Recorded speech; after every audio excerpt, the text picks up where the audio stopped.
நீ என் மேல பாசம் எல்லாம் வச்சிருக்க. ஆனா, அத மட்டும் வச்சுக்கிட்டு நாம ஒண்ணும் பண்ண முடியாது. கொஞ்சம் பிராக்டிக்கலா யோசி. நம்ம மேரேஜ் பண்ணிக்கிட்டா எங்க அப்பா, அம்மா, அப்புறம் எங்க சொந்தக்காரங்க யாரும் நம்ம கூட நிக்க மாட்டாங்க. ஜாதி பிரச்சனை. எங்க வீட்டு சைடும் வரதட்சணையா கொடுக்கறதுக்கு ஒன்றும் இல்லை. உன்னோட சைடும் சொந்த வீடோ இல்லை உனக்கு ஒரு பெரிய இன்கம் வர மாதிரி ஜாபோ இல்லை. இப்போ எனக்கு ஒரு வரன் வந்திருக்கு. மாப்பிள்ளை சைடு ரொம்ப வசதியாம். ஸோ அதை நான் சூஸ் பண்ணிட்டேன். உனக்கும் ஒரு பிரச்சனை இல்லை. ஆளும் அழகாக தான் இருக்க. வசதியான ஒரு வீட்டு பொண்ணா பார்த்து லவ் பண்ணி செட்டில் ஆயிரு.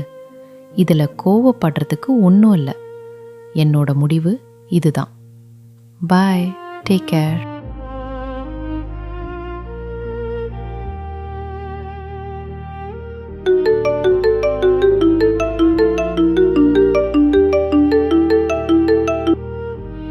சொல்லுங்கம்மா. டேய், எங்கடா இருக்க? கொஞ்சம் ஹாஸ்பிட்டல் வரையும் கூட்டிட்டு போடா. சுகர் பிரஷர் செக் பண்ணணும். டேப்லெட்டும் தீந்துருச்சு. உங்க அப்பா இருந்தா அவரே கூட்டிட்டு போயிடுவாரு. அவர் வெளியே போயிட்டாரு. டேய், என்னடா பேச மாட்டேங்கிற? வரியா இல்லையா? இருங்கம்மா, வரேன்.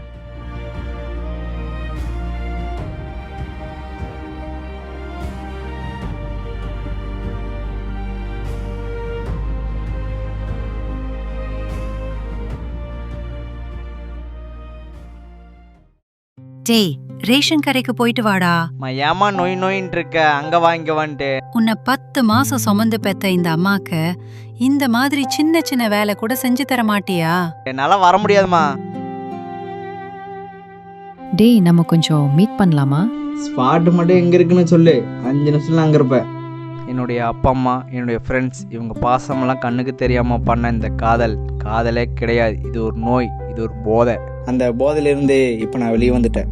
உண்மையான காதல் என்னன்னா, மேரேஜுக்கு அப்புறம் நம்மளுடைய அப்பா அம்மா, ஒய்ஃபு, குழந்தைங்க, நம்ம ஃப்ரெண்ட்ஸு, இவங்களுடைய அன்பெல்லாம் அரவணைச்சி வாழ்கிறது தான் உண்மையான காதல்.